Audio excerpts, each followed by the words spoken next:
Hello everybody, CJ here, your local friendly technology addict, and this is the Tech Addict's Attic, being brought to you from the Tech Addict's Den floor. Yeah, I'm sitting on the floor, obviously. It's the only place in the house right now that has a decent enough backdrop for what I'm going to show you today, and unfortunately, since I don't have a tripod and a fancy camera, I've got to make do with my cell phone on a table, on another table. Yeah, it's long drawn out.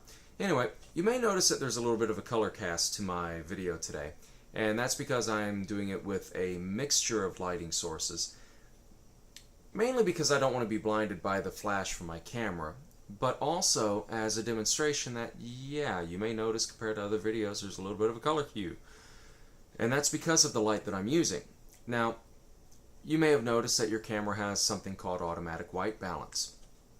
And usually there are 4 presets. You have cloudy day, sunny day, incandescent, and fluorescent, and of course auto. Most of us leave it on auto, and for good reason. But professional photographers and professional videographers usually will take a little bit more control into their camera because they know better than the camera what kind of light there is. And they're going to be editing it in post-production anyway, Photoshop, Lightroom, stuff like that. So it doesn't really matter, and they're going to. But for our cell phones, we just leave it on auto most of the time, and that does well enough. Now, because I've got so many different light sources going on right now, there is a little bit of a color hue because my camera just doesn't quite get it right. It does so happen that all of my light sources are fluorescent, but not all light sources are made equal. What I'm showing you today is a toy that I've made that will demonstrate that not all light sources are made equal. In fact, it's a very easy thing to make. I found the plans for it on the internet a couple of years ago, and I've made about 2 dozen of these things since. They are spectrometers. Now this particular this particular design, you just have a slit in one end, and I'm going to take it apart. You got a diffraction grating on the other end, or something that resembles a diffraction grating. More on that in a minute. And with the light going in one end and getting to the diffraction grating on the other end, the diffraction grating splits up the white light into its spectral components and presents, when you're looking at something incandescent, what appears to be a rainbow. Now, when you're looking at something fluorescent, it's not quite the same. So I'm going to demonstrate that, and then I'll show you how to build it. So forgive my lacking presentation here as I get up from the floor and pause the video and then position everything. I do what I can with what I got, right? So without further ado,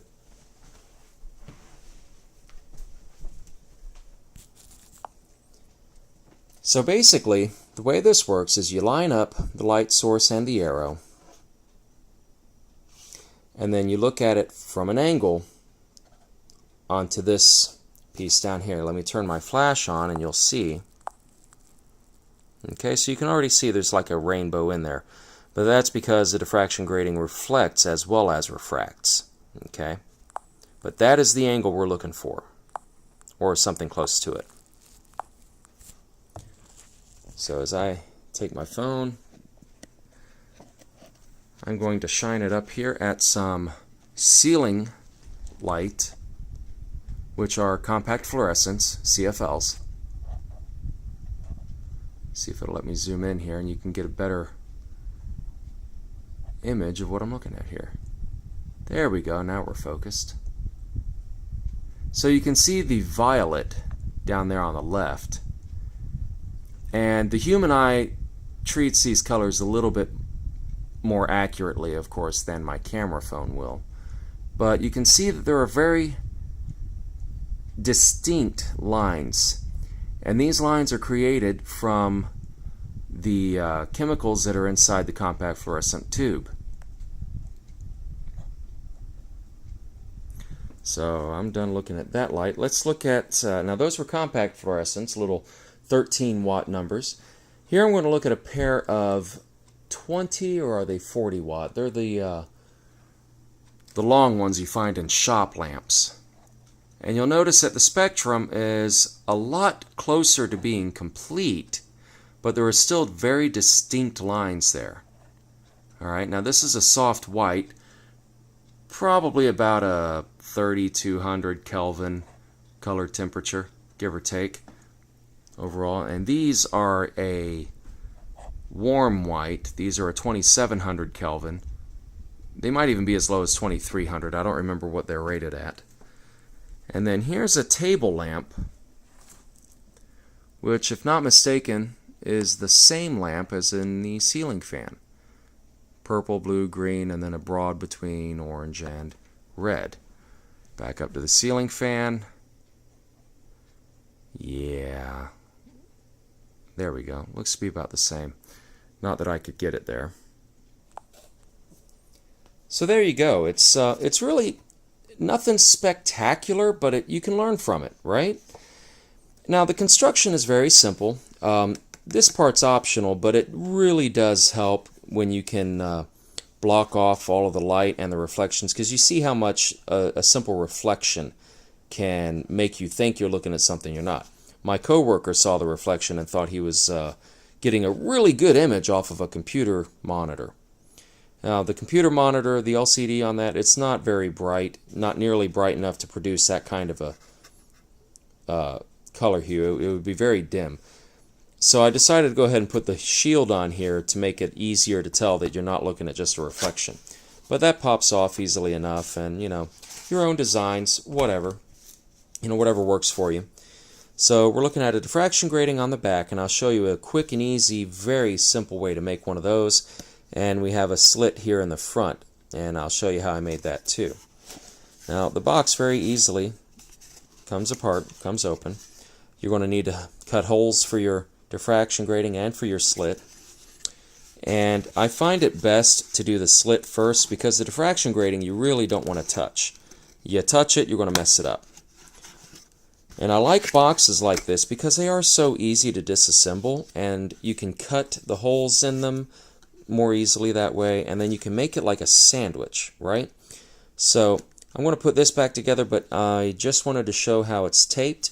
You'll notice there is no tape on the slit itself. If I could get my phone to focus a little more closely there, that'll work.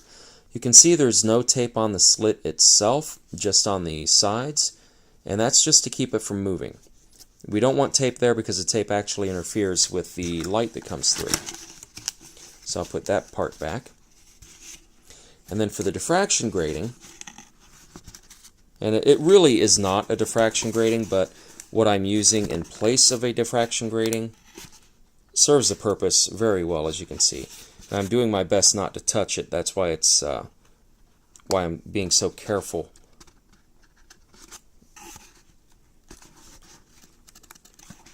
Getting the box opened back up at this point. There we go.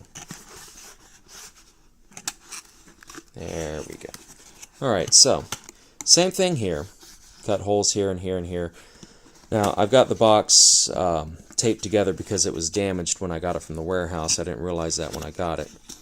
But you may recognize, oops, that shape there.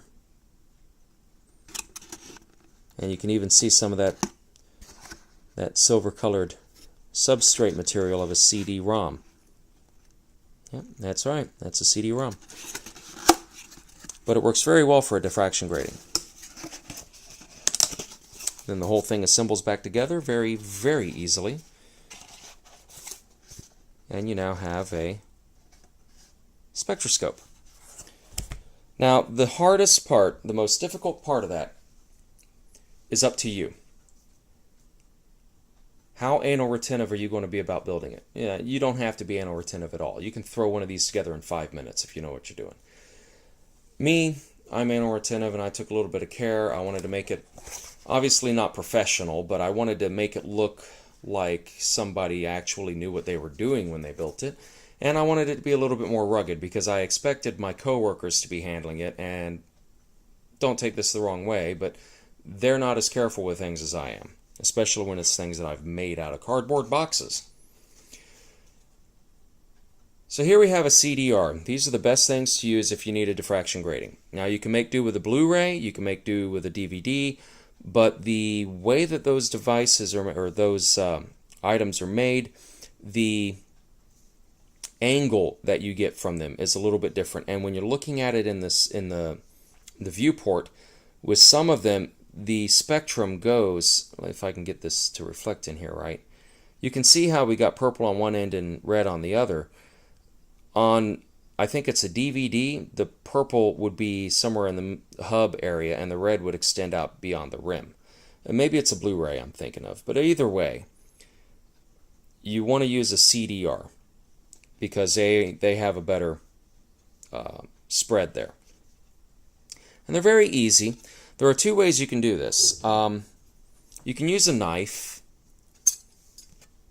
or any other cutting thing, but really CDs are thin enough they can be cut with a pair of scissors, and easily enough.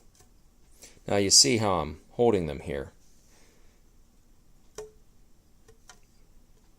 and make absolutely certain that you do not touch. Well, actually you can touch that side because it's easy enough to wipe clean. But once you do the next step that I'm going to show you, you don't want to touch it.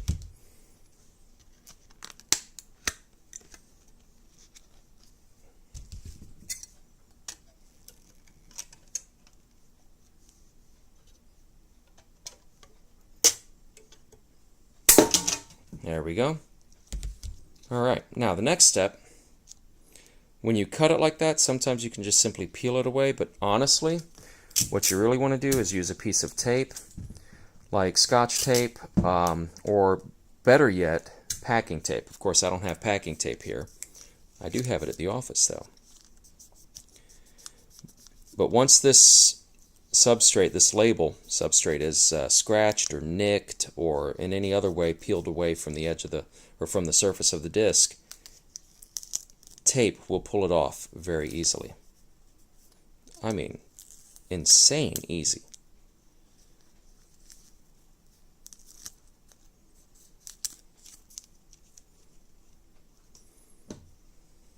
I've got a light here, and you can see how from the back side, and different angles too, you can get that spread like I was talking about with a CD or a DVD or Blu-ray, but you really want to get that narrower one. You get a similar effect from the other side. Now, an LED light like this actually presents more of a complete spectrum, because even though it's not technically incandescent, the way that they work is somewhat on the same principles. I think. I honestly don't know. But yeah, there's a diffraction grating for you. And depending on how you do your spectroscope design, you can decide how you want to have that mounted. Now the other thing is the view, not the view slit, but the slit that lets the light come in the other end. So let me show you how that one's done. So I have here a sheet of paper from the office. It's an old report that I don't need anymore. I'm just going to take a small piece here. Now, you don't want to use a piece of paper if you can avoid it. This will work, but it's better to use something rigid like the cardboard that a cereal box is made out of, or something along those lines. Reason being that it's a more rigid material. And ultimately, if you can get a hold of razor blades, straight razor blades, safety razors, not the cartridge kind, but the kind like a box cutter would use.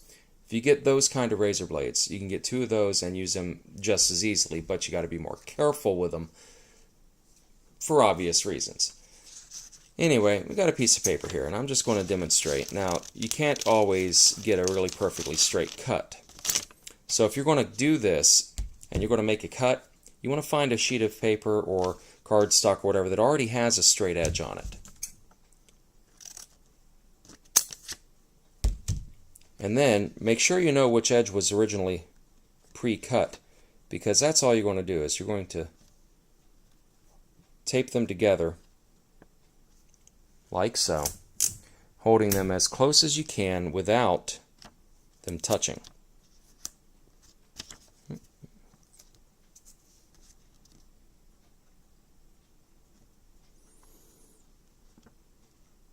And of course it will help to get it straight.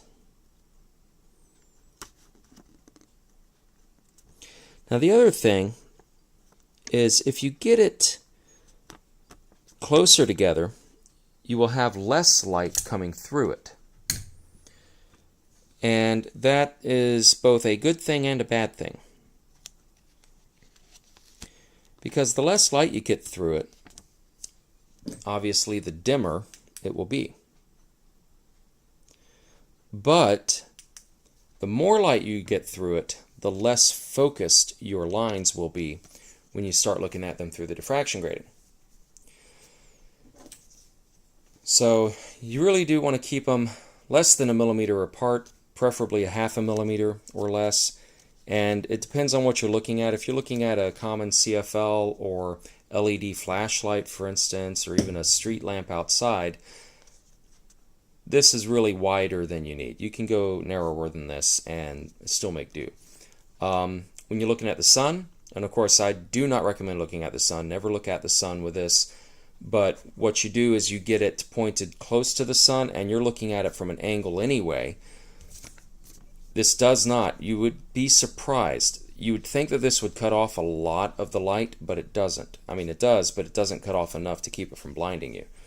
So you do want to be careful, but if you point it at the sun, near the sun, you can look at it from an angle and you can still see that it's a nearly complete spectrum without blinding yourself. And you can get them a bit closer together than that.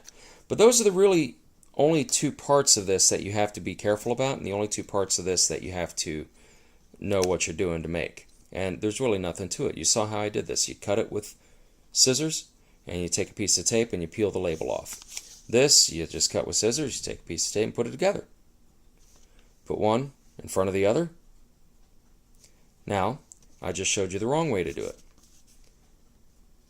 You want them at a 90-degree angle to each other. Reason being,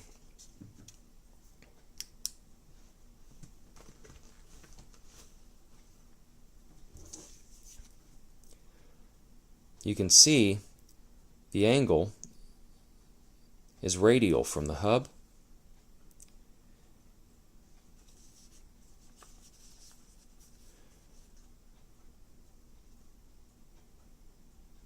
and if you have them going the same angle, it just doesn't work. But when you turn it, it does. Alright? And you get the basic gist there. All I'm doing is just moving these two pieces like this. So all you got to do is mount these in such a way that there will be a box or a tube, or honestly even just a stick would be enough, but it wouldn't work as well. And you've got yourself a spectroscope, much like that one.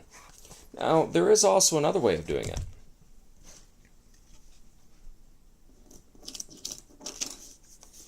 So you take this, and instead of shining the light through this and then through the CD, leave it intact. Go ahead and cut it, right? Let me take the one that I've already cut. And I'll cut another piece out.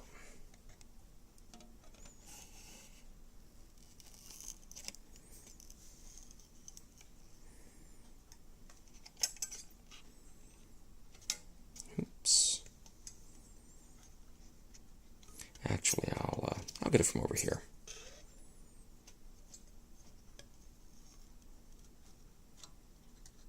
So, see, I'm just cutting it with scissors, and that's how easy this is to do. Now, of course, don't use your good sewing shears. This will completely destroy good sewing shears. But if you've got some general purpose scissors that you don't mind, that you always, use it for opening mail or whatever, they'll be fine for that. Okay. And I don't think this is going to work. but I'm willing to give it a shot, eh? Oops. That happens when you drop things. Alright, so we'll hold it in such a way as to reflect the light.